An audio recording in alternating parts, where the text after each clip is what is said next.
그래서 이재명은 내가 봤을 때 김어준 반드시 손 봅니다. 그 가능성이 있어요. 지금 부글부글 끓고 있을 것 같아요. 예. 손을 본다는 건 머리를 잘라버리고 수염을 잘라버리는 거야? 나 제발 좀 그랬으면 좋겠어. 이재명 대통령이 가짜뉴스 뭐 얘기하면서 유튜브 얘기를 했어요. 그게 모든 유튜브를 겨냥할 수 있지만 특정 유튜브를 겨냥할 수도 있는 거예요. 그게. 김어준을 이재명 대통령이 손을 본다 그러면 저는 그 지점만큼은 나 이재명 편을 들어줄래. 정말. 알겠습니다. 어쨌든 저는 씻지 않는 사람, 면도하지 않는 사람 정말 저 싫어합니다. 설 연휴가 일주일 앞으로 다가왔고 지방선거가 이제 100일하고 며칠밖에 안 남았잖아요. 그래서 저희가 이제 중간 점검 몇 대 몇 시간을 준비했습니다. 먼저 첫 번째 주인공은 이재명 대통령하고 정청래 대표입니다. 이재명 대통령이 처음으로 정청래 대표에게 불쾌했다는 표현이 나왔어요. 예전에 많이 보셨던 표현 아니에요? 경로설에 가까운 거죠, 사실은. 윤땡땡 그렇죠. 대통령. 경로란 이야기를 하면 또 윤석열 이미지가 그림자가 그리워지니까 아마 불쾌하다는 표현으로 톤다운한 것 같은데 상당히 화가 난 건 맞는 것 같아요. 예. 아니 근데 열받지. 그러니까. 공개적으로 매기는 건데 특검 후보를 전준철이라고 김성태 회장 저 대북 송금 사건에 관련된 변호인인데 얼마나 열받겠어요. 자기는 지금 과기에 관여돼 있지 않다고 이재명 대통령이 주장하는데 김성태 쪽에서는 이재명을 엮으려고 하고 있잖아. 그 엮으려고 하는 변호인을 특검으로 추천해서 이 자들이 돌아왔나 이렇게 생각할 거 아니야. 엮으려고는 아니고 김성태 회장이 이재명 지사에게 사전에 다 보고하고 방북 비용을 대납했다고 진술한 사람의 변호인인 거죠. 그러니까 그게 엮으려고 하는 거지. 의도가 있다는 얘기야. 그렇지, 의도가 있는 거예요. 그렇다 보니까 이제 정청래 대표도 예상과 다르게 되게 빨리 고개를 숙이면서 누를 끼쳐서 죄송하다 이렇게 사과를 했어요. 근데 이게 또 지금 뭐 진짜 꼬리를 내린 건지 아니면 그냥 잠깐 이렇게 하는 건지 잘 모르겠더라고요. 어떻게 보셨어요? 저는 이제 그 해프닝이 저는 두 가지 점에서 좀 특징이 있는데 정청래가 만약에 누를 끼쳐서 죄송하다는 이야기 두 번이나 했는데 이게 몰라가지고 진짜 검증에 실패했거나 사전에 이 전준철 변호사라는 사람이 그런 사람인지를 스크린이 안 돼가지고 실수한 거라는 걸로 지금 정리를 하고 있잖아요. 그렇죠. 그게 진실이라면 그만큼 민주당이 지금 제사보다 제밥에 관심이 있는 거예요. 지금 2차 특검 자기들이 그렇게 하자고 주장해놓고 막상 2차 특검 후보를 추천하는 건 별 관심이 없었고 이성윤 네가 알아서 해. 그렇죠. 네가 아는 놈 좋은 놈으로 알아서 해. 합당에만 관심이 있었던 거예요. 정청래도 그렇고 저는 그러다 보니까 이런 실수가 만약에 맞다 하더라도 그런 실수가 생기는 당내에 커다란 구멍이 생겼다라는 게 하나 있고 그러나 저는 실수를 보지 않습니다. 정신이 지금 합당에 가 있다 하더라도 이걸 체크를 못할 정도로 실수가 되나? 왜냐하면 전준철 변호사라는 사람을 들어보니까 광장에서 이제 로펌 사람들이 열 몇 명인가로 그 메머드 변호인단을 구성했다는데 실제로 압송돼 갖고 와갖고 검찰에 송치가 되자마자 광장 그 출신 변호사들을 짰을 때 넘버 1, 2에 들어갔대요. 전준철 변호사가. 실제로는 그 가장 대표적인 18명의 이름을 다 알 수 없지만 2명은 알 수 있다는 거야. 그 전준철하고 또 하나 누가 있대. 그러니까 사실은 조금만 체크하면 금방 알 수 있는 건데 그걸 몰랐다? 약간 저는 엿먹이는 거라는 생각이 분명히 들어요. 그렇지 않고 설명이 안 되는 것 같아요. 일단 맥인 거지. 그렇죠. 맥인 거고 두 번째는 이 정부의 그 국정 운영 시스템이 나는 붕괴된 것 같은 느낌?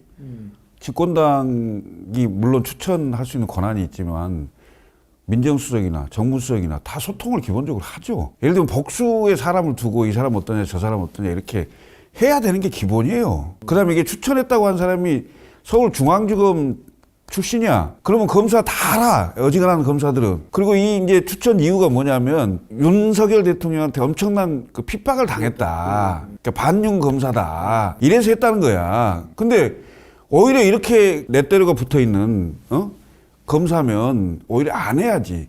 공정성에 문제가 있잖아. 사적 감정에 의해서 보복하는 걸로 생각할 거 아니에요. 그럼 대통령이 봤을 때 이게 뭐라 하겠습니까? 더군다나 자기가 지금 재판이 중지돼 있긴 한데 대통령 임기 끝나면 당연히 재개될 거고 속으로는 정말 미칠 것 같은데. 그러니까 그거 내가 볼 때는 대통령이 이번 사건을 딱 그래도 스크린 해갖고 자른 거 아니에요? 야 역시 내가 욕을 먹더라도 우리 참모진 민정비서관이나 이 그 청와대 참모진 비서관에 우리 변호사 내 사건 변호사를 둔 게 잘했다 생각했을 거야 아마. 왜냐하면 사건 변호사는 알 거 아니에요. 다른 사람은 몰라. 상대 변호사니까. 왜냐하면 저쪽에 누구 있는지를 아니까. 그래서 아마 가슴을 쓸어내면서 역시 내 사건 변호했던 놈들 많이 쓰긴 써야 되겠다 이런 생각을 했을 것 같아. 근데 정청래 대표가 이제 매겼다고 말씀하셨는데, 근데 결과적으로 이제 그 화살이 본인한테 돌아왔잖아요. 지금 합당 추진하고 있었는데 사실 이 사건 때문에 지금 당에서 이제 지지층부터 해가지고 반발이 심하니까 그게 어떻게 일부러 그랬을까요? 저는 그러니까 일부러 그랬다는 네. 또 하나의 방증은 김어준의 태도예요. 지금 이제 합당 이야기도 사실은 뒷배에 김어준과 유시민이 있다고 그래서 이게 권력 투쟁으로 커진 거 아니에요? 근데 김어준이 요 특검 후보 추천 놓고 이야기 그렇게 했다는 거 아니에요? 했어도 될 만한 사람이다. 이 정도면 해도 될 것 같은데. 이게 다 드러난 다음에. 그렇죠. 저는 김어준인들은 그런 입장하는 거 보고 야 김어준이 세긴 세구나. 김어준이가 지금 정신을 못 차리는 정신 못 차린 거야. 왜냐하면 이게 문재인 때는 그게 됐을 수 있어요. 어차피 우리 편이라고 생각했을 텐데. 근데 문재인과 이재명은 성격이 다릅니다. 그래서 이재명은 내가 봤을 때 김어준 반드시 손 봅니다. 그 가능성이 있어요. 지금 부글부글 끓고 있을 것 같아요. 예. 손을 본다는 건 머리를 잘라버리고 수염을 잘라버리는 거야? 나 제발 좀 그랬으면 좋겠어.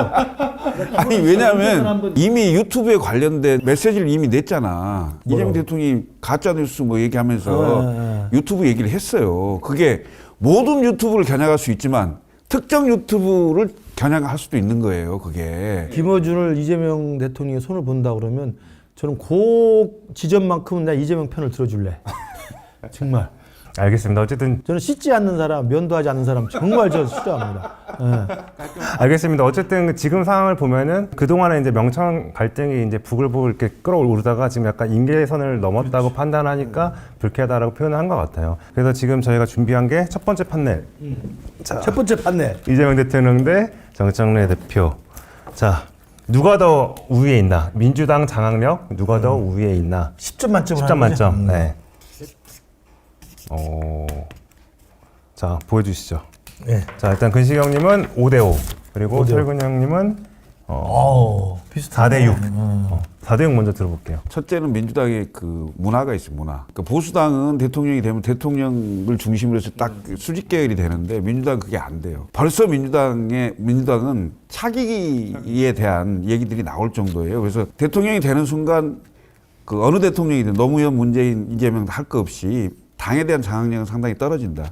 그 반증이 전당대회 때 박찬대가 떨어진 거죠. 한때는 정책나가 쭉 갈 줄 알았는데 결국은 특검 추천 때문에 한번 꼬이면서 그동안 있었던 거 합당도 네 맘대로 뭣도 네 맘대로 그리고 문제되는 건 뭐 다 당에서 문제가 됐잖아요. 그럼 그렇죠. 강선우 뭐 김병기 장경태 뭐 다 당에서 국정의 발목은 잡았지만 결국은 대통령이 다 헤쳐나온 거잖아요. 그래서 대통령의 영향력을 어느 정도 살아있다고 치지만 민주당의 어떤 조직 문화나 여러 가지 것을 봤을 때는 오늘 당장 공천의 그 영향력으로 본다면 정청래가 더 세다.